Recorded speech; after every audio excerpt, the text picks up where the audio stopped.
2 weeks until the Memorandum of Understanding between Cricket Australia and the Players Association does expire, and you need to come to a resolution fairly quickly. Where are you at the moment? We know what the players want. We know what Cricket Australia want. How do you feel about it all at the moment? Look, we're hopeful that there's going to be an agreement done. From a player's point of view, it's a sticky situation because you know, we're putting everything out on the table to get to the table with Cricket Australia.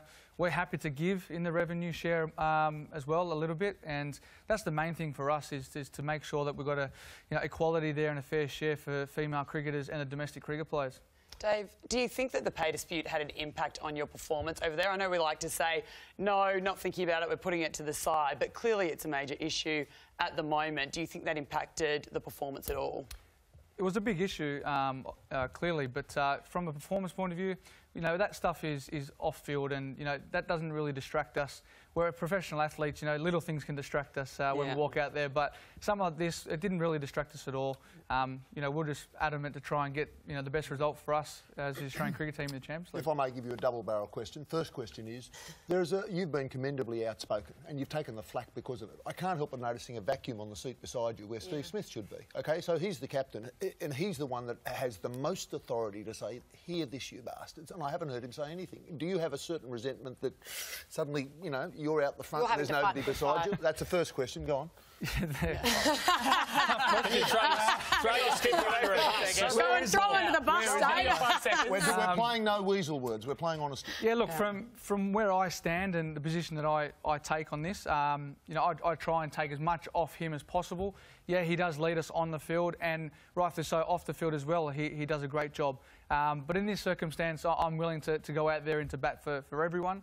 Yeah, sometimes, you know, he could probably push a little bit more, but I think he's doing a great job, as well as the other players like Mitchell Starc, Josh Hazlewood as well. Second barrel. In this industrial wrestle you're having with your employers, at the end of the day, in the negotiating, the only way you're going to get the muscle you need is if they feel that you really will take off your baggy green and lay it at your feet and say, we're not playing. Now, is that the case? Will you take off the baggy green when it actually comes to crunch time? Well, come July 1, we're unemployed, and we've been threatened with that. So, you know, from our point of view, I want to play for Australia, and so do the other boys. But, you know, if there's nothing that's put in place and we don't get, you know, what we're trying to achieve here from both point of views is that we're not going to be able to tour Bangladesh. There might not be an Ashes if we don't have MOU. And we want to keep playing cricket for Australia. That's our goal. And, you know, if there's no cricket in summer, then what are we going to do? Your witness, you just mentioned those. You just said those things, Dave. This dispute's been going on through, you know, netball, through the first part of the football seasons. There's been distractions everywhere, right? And you guys have been playing abroad, IPL, then Champions Trophy. But in 12 days' time, you are unemployed. A tour team to play Bangladesh was announced on Friday. England are coming for the Ashes. Is this deadly serious? Are we looking at a situation where you guys are going to be out in July 1, the back page leads of the paper, they're out? Yeah, definitely. We're going to be locked out. Where do we train? You know, they can lock us out from all the training facilities. And it's going to be quite disappointing if it comes to that because, as I said, we want to play cricket for Australia. We want to keep continuing that. And, you know, if we don't have that MOU done, then it's going to be hard for us to walk on that plane come Bangladesh. It's hard for us to see a resolution here, Dave. I mean, as an outsider, and we've covered this on this show for the last couple of months, both with Cricket Australia and Alistair Nicholson, who was on the show. What's got to give? Because someone has to give something. What do you think it will be? I know that's hard to answer, but someone's going to have to roll over.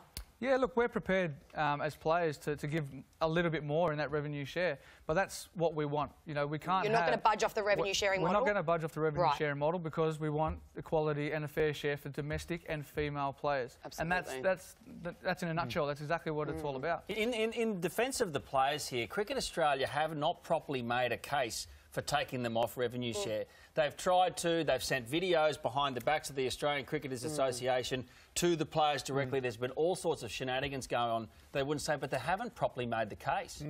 Just to play devil's advocate, I'm actually on your side. However, no, I really am. I am on the player side. But there will be a lot of people who say, you greedy bastard. You're on $5 or $6 million a year and you're threatening to lay down the baggy green. How dare you? But wait. No. 5 or 6 million.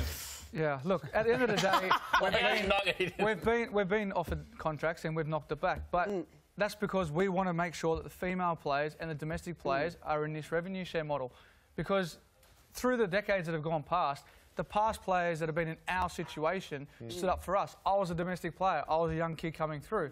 We're doing the same that they did for these guys coming through as well. And correct me if I'm wrong, but in regards to the money side of things, if these guys want to earn money, they can just duck off to IPL and other leagues all over the world. But I'm interested in his answer. Yeah, absolutely. But from my point of view, like, that's why I see what the players are doing great, because realistically you could just run away from Australian cricket and still earn really great dollars all over the world. But you're wanting to do the right thing. The women have already got a 125% increase coming this summer because of the fight that you're putting in. And so, yeah, from my point of view, that was more of a statement than a question. Did you find it divisive? Did the senior players find it divisive that Cricket Australia offered you a lot more money, offered you guys big pay rises, while at the same time tried to cut off the women and the Shield players? Did you find that a divisive tactic that made the players angry? Yeah, and they've put forward those sums based on the ledger as well from the carryover of the profits from the last MOU, which should be, signed, done. That's the previous. So look, from where we stand as players, as I said, we're not going to budge in this revenue share. We're willing to give. We are willing to give, but we have to get to the table. And the players have been doing everything they can to get to the table and negotiate.